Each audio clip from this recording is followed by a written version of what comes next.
All right, story time. Lava lamp, 57, me. So, today's story time. I didn't forget. So, remember I said I was going to tell you a story about why my wife always asks if a car I'm working on is safe. Like, is this safe or whatever? And I'm sure your wives and girlfriends and kids and probably your boss or somebody, wow, probably asks the same thing. Is this safe?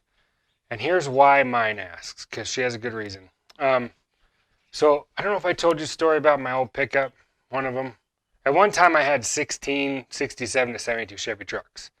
The last one I owned was the only one I ever finished. And it was painted um, like a Lexus blue velvet pearl color with like a titanium silver top because it was a two-tone truck originally and had blue pearl and the clear over all of it. And it had chrome torque thrusts on it. It was pretty cool. Had a small block 4-speed, but it was a 377 that I built. But I put a Paxton on it, the old style, the big Paxtons, the big ball bearing ones before they were gear reduction or whatever. I think I remember Planetaries or whatever. The big cool chrome ones. I had that on there, and it was injected, and anyway.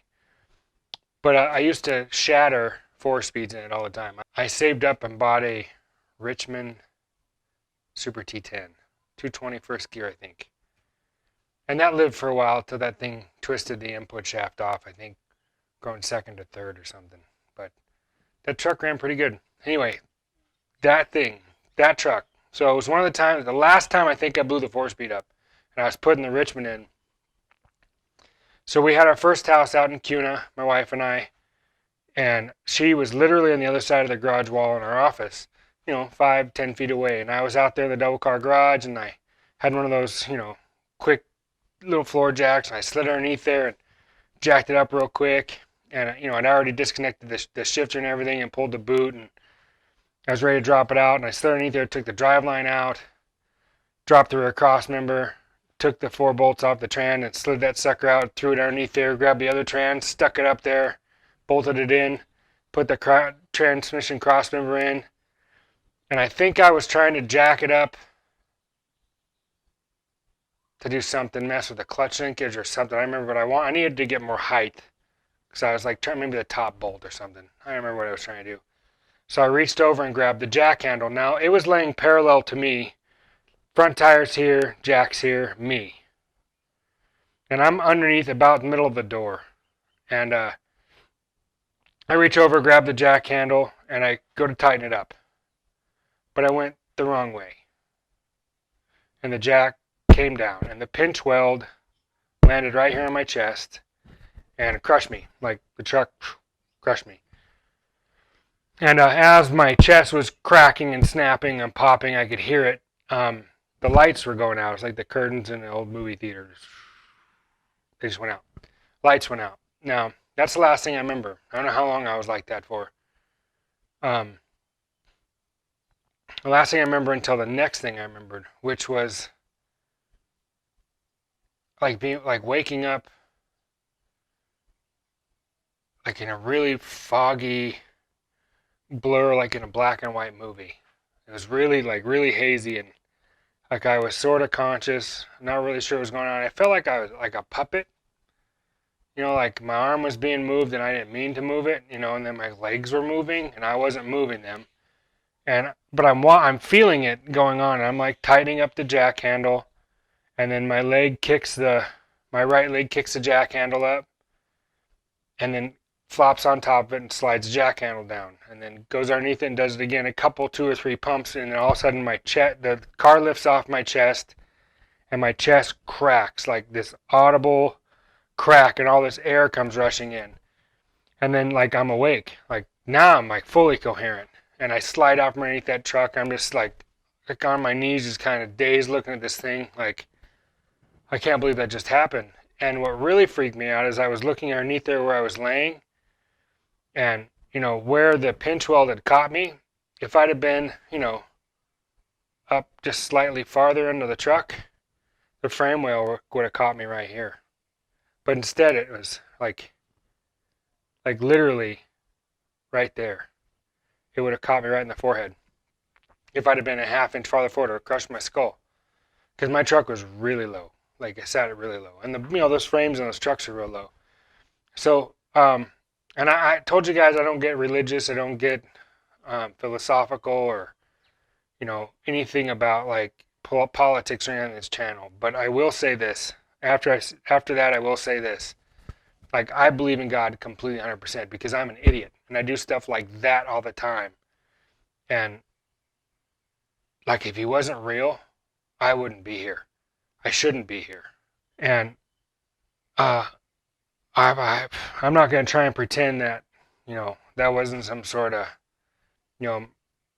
miracle or, guardian angels or something trying to, like, wake me up or who knows what was going on. I don't know. I don't remember hardly any of it.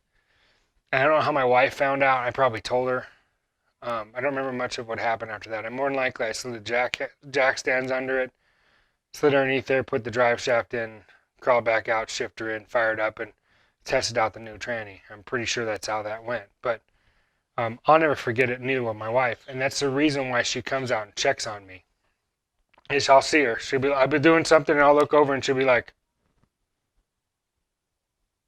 making sure I'm still, still alive out here. I'm still doing something. Especially if she doesn't hear any noise for a while. She'll come check. I was almost 20 years ago. So she has every right, just like your wives and girlfriends and kids or whatever have every right to, be concerned and make sure you guys are doing it right. Because, man, you got to be safe. But I don't want to end story time on that note. I'll think about another story because I feel like adding a bonus, a happier bonus. I mean, I'm happy I'm still alive. My wife's happy I'm still, well, sometimes. But, I mean, she's happy I'm still alive, but, I want to make sure, like, I leave you guys with a story that's funny because that one wasn't. Let me think about this for a second. My concern is that I'm going to run out of stories or not remember them, and I'm just going to hit this loop where I start, repeating myself, which I don't think that'll happen. My wife says I might run out of stories if I tell too many at a time. She's probably right. I should listen to her. One story per story time. But I just can't help it. Oh, I got one for you. This is a quick one. So, I was probably 13, 14. And I bought my dad a radio for his work truck for Christmas. Or his birthday or something. And I wanted to install it because, why not? I wanted the experience, and he let me. And I had never installed anything electrical up until this point ever. At 13, 14 years old, what do I know? So I go through the instructions, and I follow the wiring, and I, use a test light, I think. I don't remember.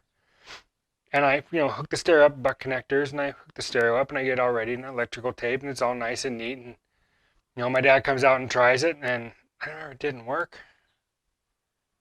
Or something. But I remember this much. And they'll never let me forget this. My sister probably remember. When you honk the horn, the dome light would come on. Didn't do that before, but it did that afterwards. And they've never let me forget it. And, I've thought about this for years. I still can't comprehend what I did when I hooked that stereo up that would make the horn on, because the horn is a ground trigger to the relay. The horn button is a ground trigger to the relay. So somehow I must have put the ground wire to the radio must have gone to I must have used the horn wire as a ground, because that's the only thing I can think of. Just hit the button and it completes the ground circuit. And the dome light is also a ground circuit because it's constant power to the dome light and constant power to the horn relay, which has nothing to do with it. But you apply ground to your dome light switch. So that's what the headlight switch does. When you go all the way to left to right on the old cars, it would turn the dome lights on. Or you open the door, the dome light switch completes the ground, which kicks on your dome light. So if the body essentially does no longer have a ground for those circuits, or for the horn circuit, it's not grounding, it's going to find the next ground, which is going to be through the resistance through the dome light circuit, because they both are attached to the body. So I must have applied, when you turn the key on, it must have put power to, I must have used a power wire as a ground that only was hot when the key was on. That's the only thing I can think of that had to do with the um, dome light circuit. I need to look at that wiring diagram and figure out how I would have hooked up a radio that way. Anyway, so if you go out, if you're in Reno and you buy a 4-door 86 or 7 Chevy truck that's brown with a big block in it, and crew cab but non-dually, and you hit the horn button and the dome light comes on, I'm the one that wired that radio up. See you guys later.